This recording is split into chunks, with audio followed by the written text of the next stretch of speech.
Assalamualaikum warahmatullahi wabarakatuh. Saya Sabrina Dwi Paradila dari kelas 3F Akuntansi ingin menjelaskan materi tentang kontrak konstruksi jangka panjang. Pengertian kontrak konstruksi. Kontrak konstruksi adalah kontrak yang secara khusus dinegosiasikan untuk konstruksi suatu aset seperti jembatan, bendungan, dan lain-lain. 2. Jenis kontrak konstruksi. Kontrak harga tetap. Kontrak harga tetap adalah kontrak konstruksi di mana kontraktor menyepakati nilai kontrak yang telah ditentukan atau tarif tetap yang telah ditentukan per unit output yang dalam beberapa hal tunduk pada ketentuan-ketentuan kenaikan biaya. Sedangkan kontrak biaya plus adalah kontrak konstruksi yang menyepakati bahwa kontraktor mendapat pengertian untuk biaya-biaya yang telah diizinkan atau telah ditentukan, ditambah imbalan dengan persentase terhadap biaya atau imbalan tetap. Contoh nilai pendapatan kontrak. Suatu kontrak memuat klausul tentang eskalasi biaya atau penyesuaian biaya yang menyesuaikan harga kontrak terhadap tingkat inflasi yang diumumkan pemerintah. Nilai kontrak sebesar 2 miliar dan tingkat inflasi yang diumumkan pemerintah untuk periode terkait adalah 7%. Tentukan jumlah kenaikan atau penurunan pendapatan kontrak tersebut. Pendapatan kontrak naik sebesar 14 juta dari hasil 2 miliar dikali 7%. Terkadang suatu kontrak konstruksi memuat klausul tentang penalti yang disebabkan oleh keterlambatan penyelesaian pekerjaan oleh kontraktor. Nilai yang disetujui dalam kontrak awal adalah 3 miliar. Penalti yang disetujui adalah 2 juta per hari keterlambatan. Akibat suatu masalah yang dialami oleh kontraktor, penyelesaian kontrak mengalami keterlambatan selama 10 hari setelah tanggal yang disepakati dalam kontrak. Tentukan berapa kontrak kenaikan atau penurunan pendapatan kontrak. Pendapatan kontrak turun sebesar 20 juta. Hasil dari 2 juta dikali 10 hari. Pengakuan pendapatan dan beban kontrak. Ada dua jenis metode, yaitu metode presentase penyelesaian. Metode presentasi penyelesaian atau percentage of completion method. Perusahaan mengakui pendapatan, beban, dan laba setiap periodenya berdasarkan tahap penyelesaian kontrak, yaitu berdasarkan penyelesaian. Dengan demikian, pendapatan, beban, dan laba dilaporkan dapat distribusikan menurut penyelesaian pekerjaan secara proporsional. Perusahaan harus menggunakan metode presentasi penyelesaian ketika hasil kontrak konstruksi dapat diestimasi secara andal dan jika semua kondisi berikut terpenuhi. 1. Total pendapatan kontrak dapat diukur secara andal. 2. Kemungkinan besar manfaat ekonomis yang berhubungan dengan kontrak tersebut akan mengalir ke perusahaan. 3. Biaya kontrak untuk menyelesaikan kontrak dan tahapan penyelesaian kontrak pada akhir periode pelaporan dapat diukur secara andal. 4. Biaya kontrak yang dapat distribusi pada kontrak dapat diidentifikasi dengan jelas dan diukur secara andal sehingga biaya kontrak aktual dapat dibandingkan dengan estimasi sebelumnya. Metode presentasi penyelesaian. Salah satu dasar penentuan yang digunakan adalah berdasarkan proporsi biaya yang timbul atau cost to basis. Formulanya adalah presentasi penyelesaian sama dengan akumulasi biaya yang terjadi sampai akhir periode, estimasi total biaya dibagi estimasi total biaya yang paling mutakhir. Perhitungan presentasi penyelesaian. Presentase penyelesaian tersebut akan menjadi dasar perhitungan berapa total pendapatan dan laba yang diakui sampai akhir periode. Formulanya sebagai berikut. Akumulasi pendapatan atau laba yang diakui sampai akhir periode sama dengan presentase penyelesaian dikali estimasi total pendapatan. Pengukuran pendapatan. Formulanya yaitu pendapatan periode berjalan sama dengan akumulasi pendapatan laba yang diakui sampai periode akhir dikurang estimasi total pendapatan laba yang sudah diakui sampai periode sebelumnya.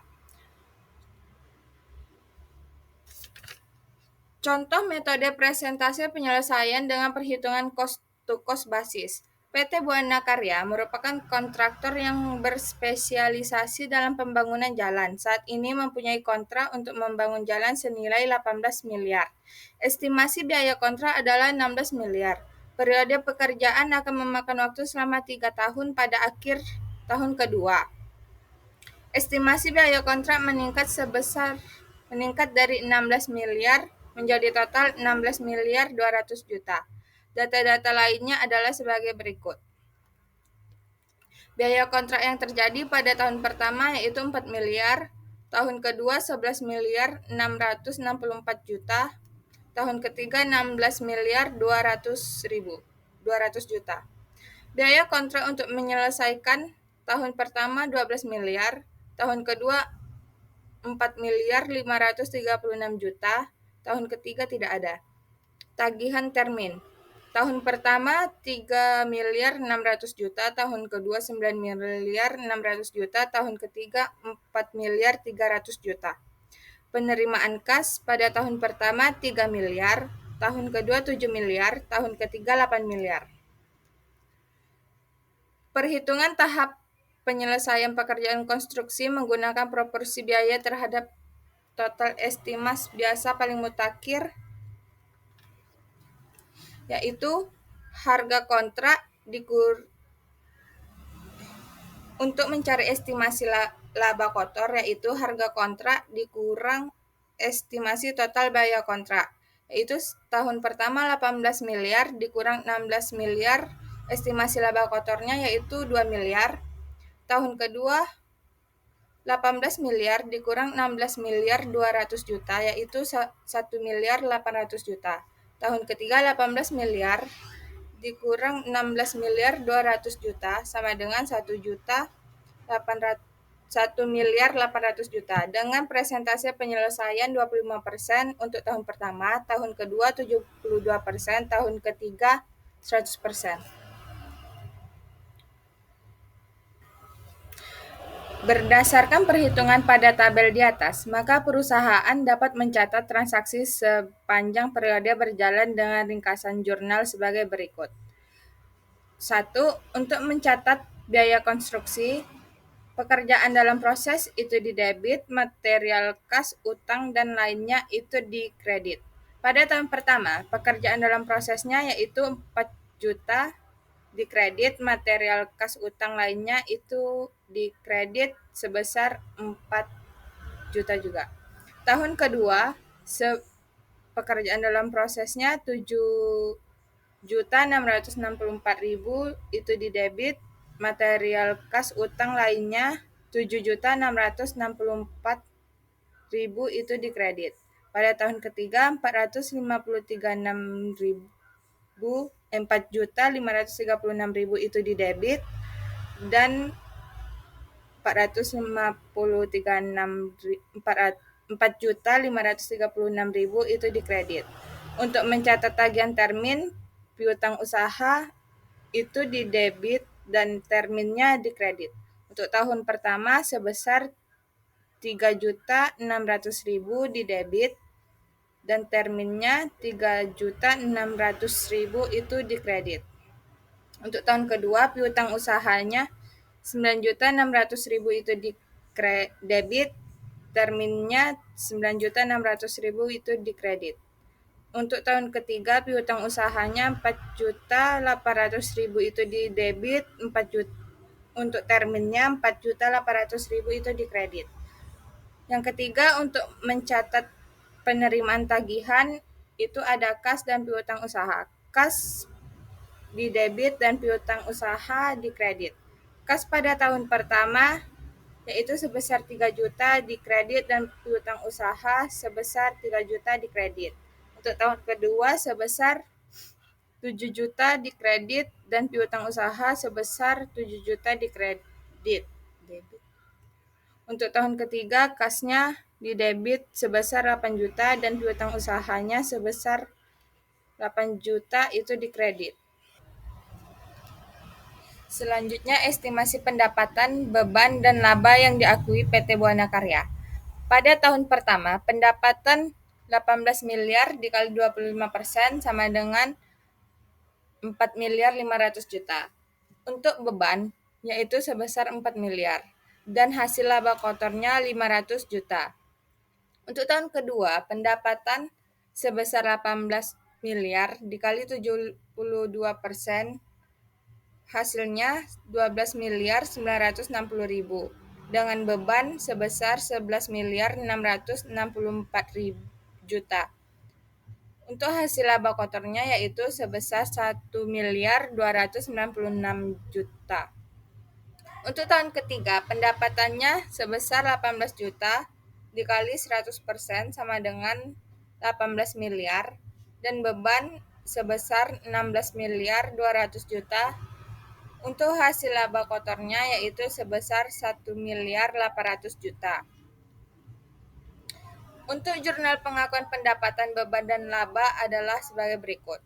Untuk mengakui pendapatan dan laba kotor, pekerjaan dalam proses itu didebit, beban kontrak itu didebit, dan pendapatan kontrak itu dikredit. Untuk tahun pertama, pekerjaan dalam prosesnya atau laba kotor sebesar 500 juta, beban kontraknya 400 juta, 4 miliar itu didebit, dan pendapatan kontrak 4 miliar 500 juta itu dikredit.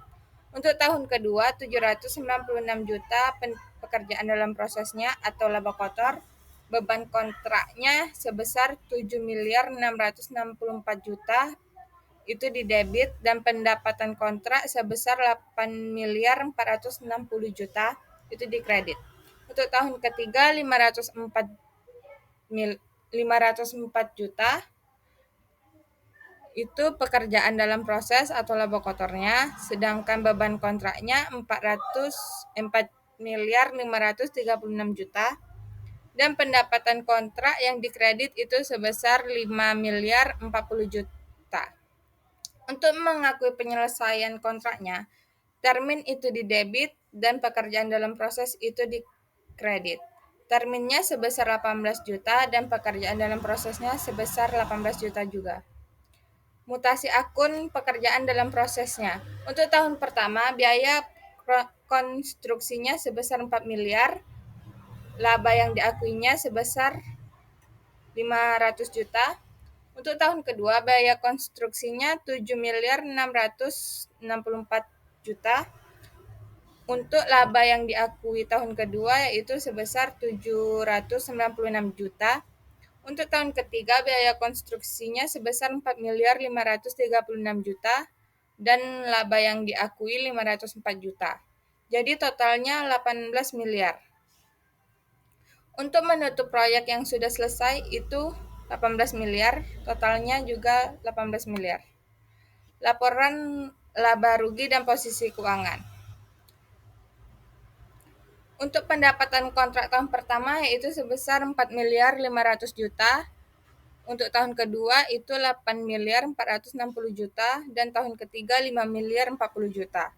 Beban kontrak tahun pertama yaitu sebesar 4 miliar, tahun kedua yaitu sebesar 7 miliar 664 juta, tahun ketiga 4 miliar 536 juta.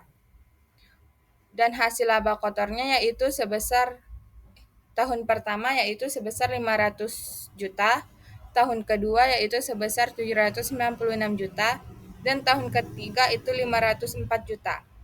Untuk laporan posisi keuangan PT Buana Karya Untuk aset lancar tahun pertama itu ada kas, tagihan kotor, dan piutang termin. Untuk tagihan kotornya di tahun pertama 900 juta, piutang terminnya 600 juta. Untuk tahun kedua dan ketiga, piutang terminnya 3 miliar 200 juta dan tahun ketiga tidak ada. Liabilitas lancarnya untuk tahun kedua yaitu sebesar 240 juta. Metode biaya terpulihkan.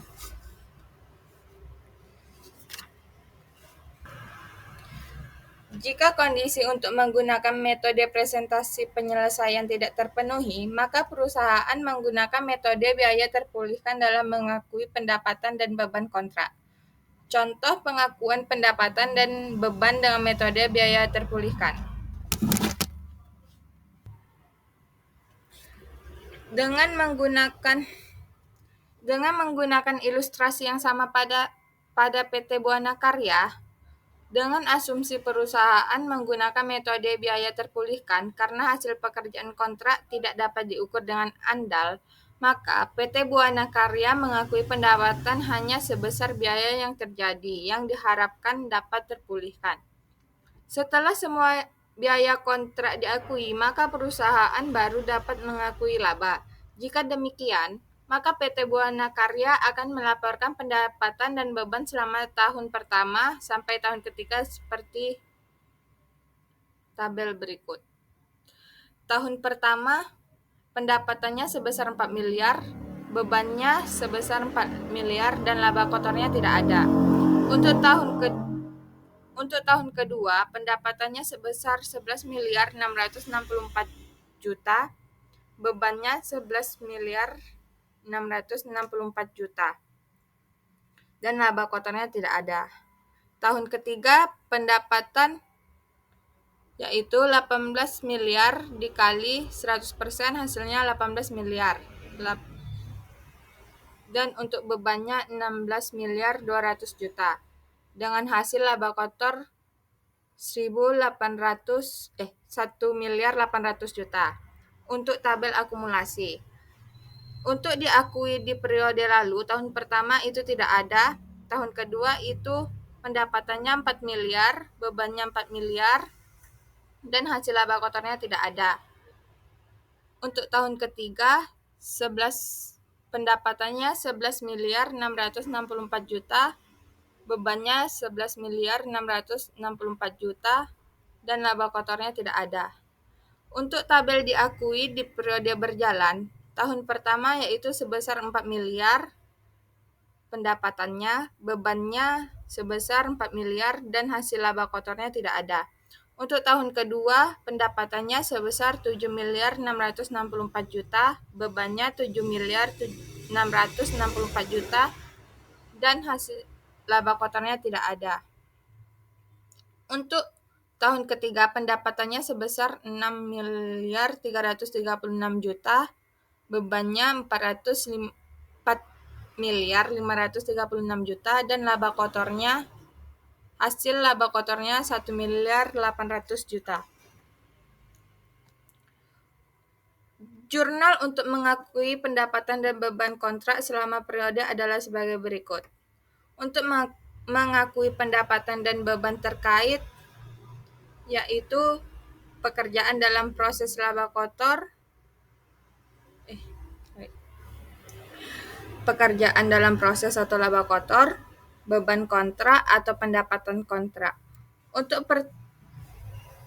tahun pertama, beban kontraknya yaitu didebit dengan jumlah 4 miliar, pendapatan kontraknya dikredit dengan jumlah 4 miliar. Untuk tahun kedua, beban kontraknya didebit dengan 7 miliar 664 juta, dengan pendapatan kontraknya sebesar 7 miliar 664 juta dikredit. Untuk tahun ketiganya yaitu sebesar 1 miliar 800 juta itu didebit, dan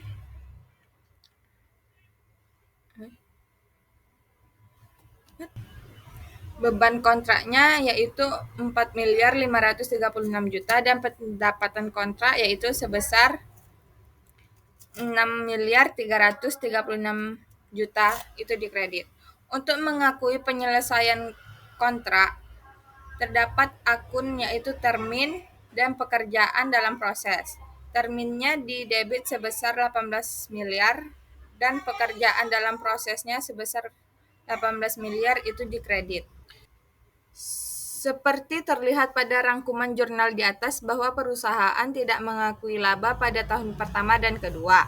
Pada tahun ketiga, perusahaan mengakui laba dan menutup akun termin dan pekerjaan dalam proses. Berikut ini tabel yang menyajikan perbandingan laba yang diakui oleh perusahaan menggunakan kedua metode.